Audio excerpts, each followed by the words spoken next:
All right, guys, thank you for joining us today. This is Lauren Lando from Elite Sports Services. Today it's an honor and a privilege to bring a gentleman who I met about 5-6 years ago, Mark Roozen. Mark has done it all in the industry, everything from the private sector to the professional side to consulting for the tactical population. It's a huge pleasure to have you on here, and so I'm excited to hear a little bit of your story. Mark, why don't you kind of walk us down the line a little bit?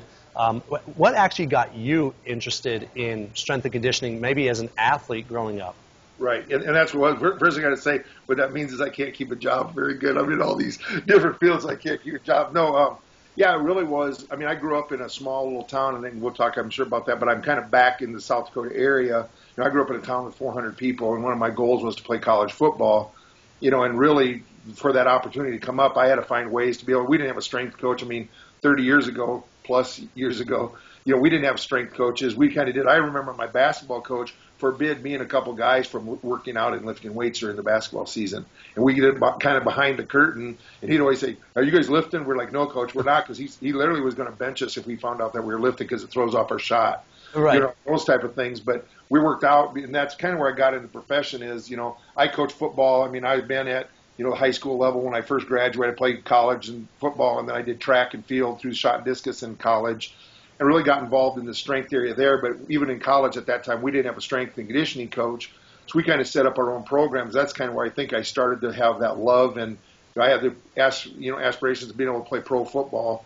And I thought, okay, well, my size and everything, I'm going to have to lift weight. So we were kind of our own strength coaches. There was me and about 3 other guys who really kind of got into the science, started looking at things, and that was back in, you know, the 80s when the NSCA was just first started in Nebraska. And I can remember when I was a senior in high school, I actually went and I talked to Boyd Epley about this. We were both at the NSCA together. I went to a workshop down in Norfolk, Nebraska, that he used to send GAs out. They'd go around the state of Nebraska and do these little clinics, coaching clinics, and there was 3 GAs from Nebraska. And I thought, oh my gosh, like you can make a living being a strength and conditioning coach. Like I need to do this. How do, you know, I was Sign me up. Yeah, I was like, holy cow, like this is what I want to do.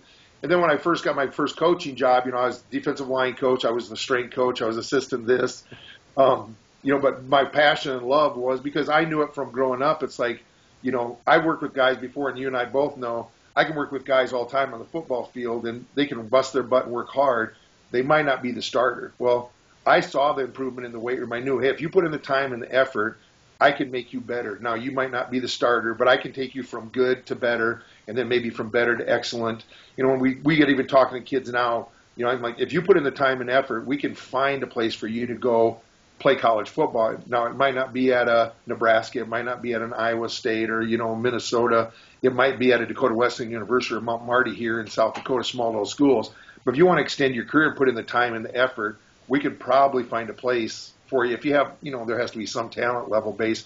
That's kind of where we work with our kids, and we can see and help those kids get in that improvement. And that's what I fell in love with from the strength and conditioning. So no matter where I went, at the high school level, college level, I've always kind of kept my foot in the door of strength and conditioning. And then that just became my passion and my love, you know, to keep that research going. So when other guys were breaking film down to look at, you know, too deep coverage, I was down, you know, trying to break down the squat and trying to see how to like teach the Olympic lift because that was my passion.